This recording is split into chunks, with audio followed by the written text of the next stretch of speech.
शिक्षा नियमावली 2059 मा रहेको विभिन्न परिषदहरूमा तथा विभिन्न केन्द्रहरूमा अध्यक्ष, सदस्य, सचिव र तिनीहरूको पदावधि सहित सङ्ख्या कतिजना हुन्छ भन्ने कुरा हामी विस्तृत रूपमा सूत्रसहित सम्झिनेछौँ। हेर्नु है त, विशेष शिक्षा परिषद भनेको 12 सदस्य। कसरी सम्झिने? विशेष भनेको बीबाट सुरु भएको छ, त्यही भएर बीबाट 12 है, ब र बीबाट 12 जहाँ विशेष आउँछ त्यहाँ 12 हुन्छ। त्यसै गरी शैक्षिक जनशक्ति विकास केन्द्र, शैक्षिक भनेको सही, त्यहाँबाट 16 र त्यसै गरी अनौपचारिक शिक्षा परिषद छ अबाट 18 र तिनीहरूमा जहाँ जहाँ परिषद आएको हुन्छ, जहाँ जहाँ चाहिँ परिषद आएको हुन्छ त्यहाँको चाहिँ शिक्षा मन्त्री जहिले पनि को हुन्छ, त्यहाँको अध्यक्ष को हुन्छ भन्दा जहिले पनि शिक्षा मन्त्री हुन्छ वा राज्य मन्त्री हुन्छ है। जहाँ जहाँ परिषद आएको हुन्छ त्यहाँ चाहिँ अध्यक्ष हुन्छ राज्य मन्त्री वा शिक्षा मन्त्री। त्यसै गरी जहाँ जहाँ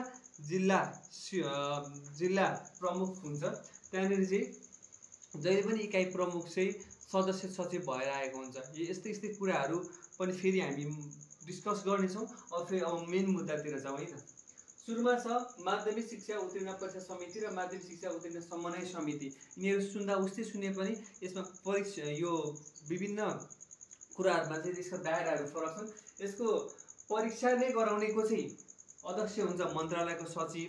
हेर्नुहोस् है, मन्त्रालयको सचिव। त्यस्तै गरी यो दूर शिक्षा समितिको पनि अध्यक्ष मन्त्रालयको सचिव नै हुन्छ, दुईजनाको सम्झिँदै गर्नु होला। त्यसै गरी यसको सदस्य सचिव हुन्छ परीक्षक नियन्त्रक र सदस्य सङ्ख्या हुन्छ 9 जना, 2 जना मनोनित हुने हो र पदावधि हुन्छ 3 वर्ष। कसको? माध्यमिक शिक्षा उत्तीर्ण परीक्षा समिति। यसको समन्वय समिति भयो। परीक्षा समितिमा चाहिँ मन्त्रालयको सचिव हुन्छ अध्यक्ष, जहाँ मन्त्रालयको सचिव हुन्छ त्यहाँ चाहिँ दूर शिक्षाकोमा पनि मन्त्रालयकै सचिव हुन्छ अध्यक्ष है। त्यसै गरी भनेको यसमा सदस्य सङ्ख्या चाहिँ 9 जना हुन्छ, परीक्षा नियन्त्रक कार्यालयको नियन्त्रक हुन्छ है। अब यो समन्वय समितिमा चाहिँ प्रमुख जिल्ला अधिकारी हुन्छ।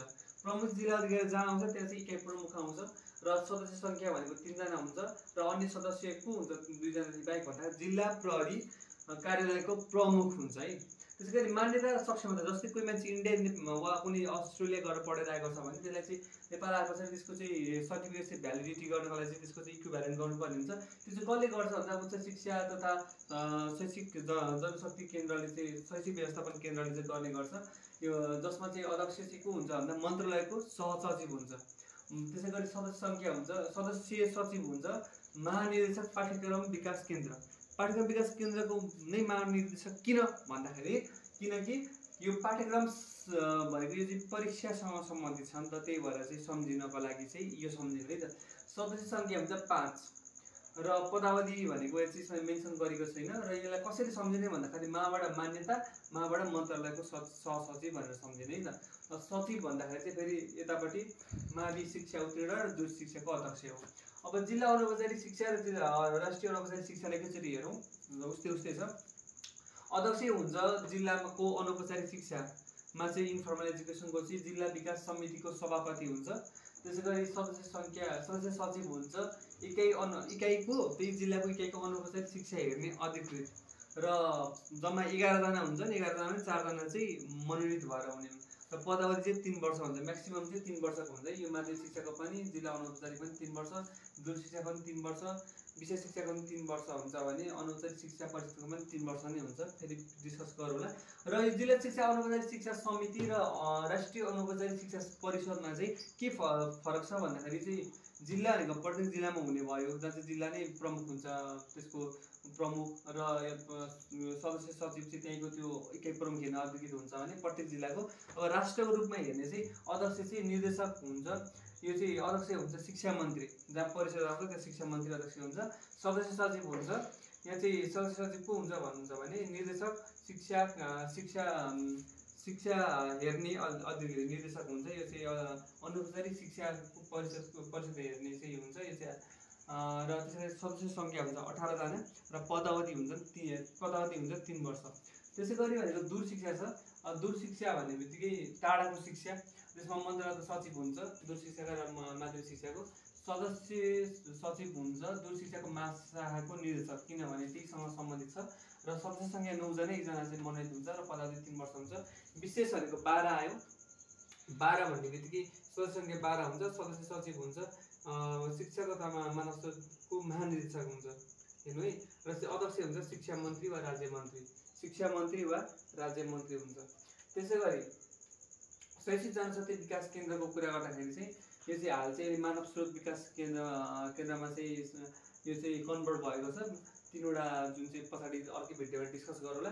र यसको चाहिँ अध्यक्ष को हुन्छ भन्दाखेरि चाहिँ शिक्षा वा राज्य मन्त्री हुन्छ, किनकि केन्द्र यो चाहिँ अहिले परिषद केन्द्र उस्तै नै हो, त्यही भएर पनि हो।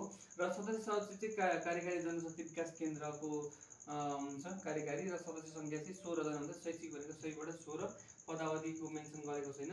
र शिशु विकास केन्द्र भन्छ, शिशु विकास केन्द्रको कुरा चाहिँ फरक छ, जसमा चाहिँ पूर्वाधारको कुरामा 2 जना सुसारे हुन्छन्। र भवन बाहेक आधी कट्ठादेखि 1 कट्ठासम्म भवन हुने गर्छ। र यो चाहिँ करिकुलम चाहिँ यसको चाहिँ सिडिसीले अप्रुभ गर्ने गर्छ है। यो चाहिँ थोरै यिनीहरूभन्दा थोरै फरकको छ। र त्यसै गरी अब हामीसँग अब कुनै पनि बाँकी रहेका छैनन्, यसलाई एकपल्ट मजाले रिभाइज गरौँ है त। 12 भने बी भनेको 12 विशेष शिक्षा 12, सही भनेको शैक्षिक जनशक्ति 16, अ भनेको 18 अनौपचारिक शिक्षा। र परिषदमा जहिले पनि अध्यक्ष मुख्यमन्त्री, राज्य मन्त्री र शिक्षा मन्त्री हुन्छ। र जहाँ चाहिँ प्रमुख जिल्ला अधिकारी आउँछ त्यहाँ चाहिँ इकाइ प्रमुख हुन्छ। यो कुरा पनि हेक्कार होस्। र यसको मन्त्रालयको सचिव चाहिँ जहिले पनि माध्यमिक शिक्षा उत्तीर्ण र दूर शिक्षाको चाहिँ अध्यक्ष हुन्छ। त्यसै गरी जिल्ला र यसमा हेर्नु पर्दाखेरि चाहिँ जिल्लामा अनौपचारिक शिक्षाको इकाइ प्रमुख हुन्छ अधिकृत। त्यसै गरी भनेको जिल्लामा चाहिँ सबैभन्दा ठुलो व्यक्ति को भन्दाखेरि जिल्ला विकास समितिको सभापति हुन्छ। अनौपचारिकमा चाहिँ भनेको राष्ट्रकै अब शिक्षा मन्त्रीको कुरा आइहाल्यो, परिषद भएपछि, र सदस्य सचिव चाहिँ निर्देशक अध्यक्ष हुन्छ यो अनौपचारिक शिक्षाको। र यसको चाहिँ अनौपचारिक भने चाहिँ 18 वर्ष भइहाल्यो है। अब यो विशेष भनेको 12 वर्ष भइहाल्यो, शैक्षिक जनशक्तिको 16 भइहाल्यो। यसरी नै यस्तै भिडियोहरूको लागि चाहिँ कृपया लाइक, सेयर र सब्सक्राइब गर्नुहोला। Thank you. जय श्रीराम।